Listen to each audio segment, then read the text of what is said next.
No cell phones. Can you believe that? I was in an office just the other day, and I've known this office for a long time. They've been around for like 20, 30 years, and still, on their check-in counter, they have a sign that said, no cell phones allowed.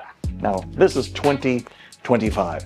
Everybody has a cell phone, yet they have a sign in their office that said, no cell phones allowed.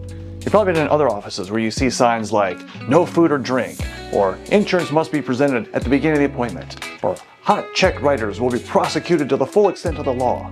You have all these different signs that somehow make their way into our offices.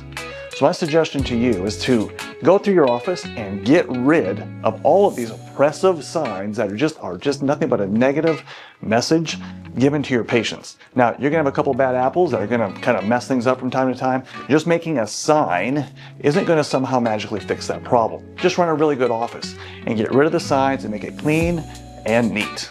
All right, thanks.